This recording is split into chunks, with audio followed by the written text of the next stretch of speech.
Welcome to this Novena meditation on Saint Joseph. I'd like to begin with a question to you. What do you do when you discern God's invitation, request, or command in your life? Especially knowing that it's going to involve sufferings, bearing a heavy cross, many unknowns. Sometimes unknowns are the most difficult to deal with in God's requests. Or we feel that we don't have the energy, the skill set, the capacity to carry out that request. Perhaps we find ourselves being paralyzed in fear, digging our heels into the ground, or fleeing away from this request. To experience these things, I think, is not uncommon. We see this in the prophet Jonah. God had asked Jonah to go preach to the city of Nineveh, the city of Assyrians, these enemies of Israel, known to be ruthless. And Jonah fled in the opposite direction, and as we know, got on a ship, and the seas began to toss and turn the ship, and the crewmen found out that Jonah was running away from God's will, threw him overboard. He was swallowed up by a giant fish, spat up on shore, and then God gave him a second chance to go preach to the city of Nineveh. And the second time, Jonah cooperated, and to Jonah's surprise, the whole city converted. I like to look at the life of Saint Joseph in the Gospel of Saint Matthew, chapter 2, verses 13 through 14, what we call the flight into Egypt. We read, "Now when they had departed, behold, an angel of the Lord appeared to Joseph in a dream and said, 'Rise, take the child and his mother, and flee to Egypt, and remain there till I tell you, for Herod is about to search for the child to destroy him.' And he rose and took the child and his mother by night and departed to Egypt." I can imagine the fears and the feelings that Joseph experienced with this invitation of the Lord.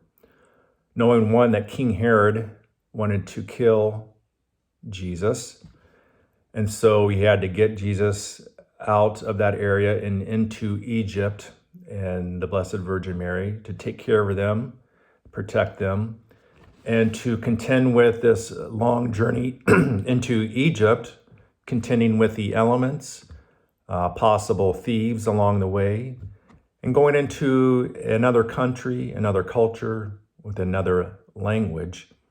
And then perhaps the hardest part of this invitation: remain there until I tell you. Waiting on the Lord. That sometimes is the hardest thing to do when God invites us to do something. But we see St. Joseph do one thing that allowed him to carry out this request. He trusted in God. He trusted in God more than he trusted in the experiences, perhaps the anxieties or fears that he might experience along this arduous journey. And how do we increase our trust in God? Prayer. When we pray, and St. Joseph, as a good Jew, prayed for sure along the way during this journey and beyond, that when we pray, we keep our eyes on God and not so much on the anxieties or fears that we are experiencing.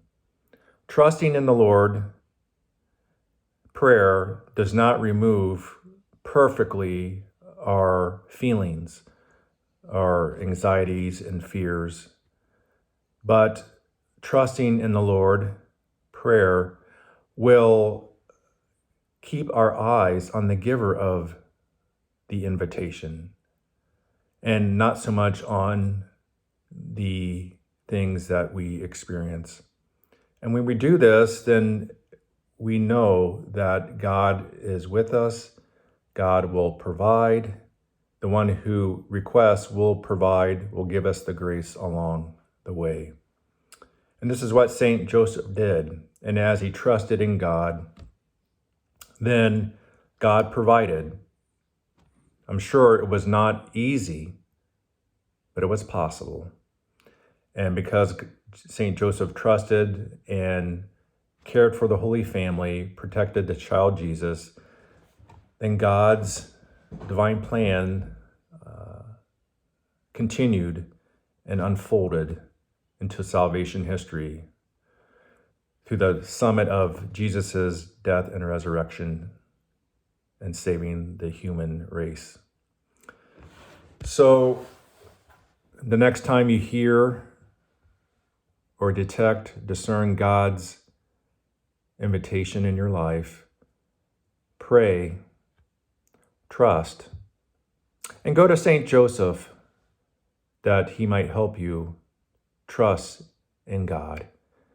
And like St. Joseph, as you trust in God, then watch God's divine plan and providential care unfold in your life.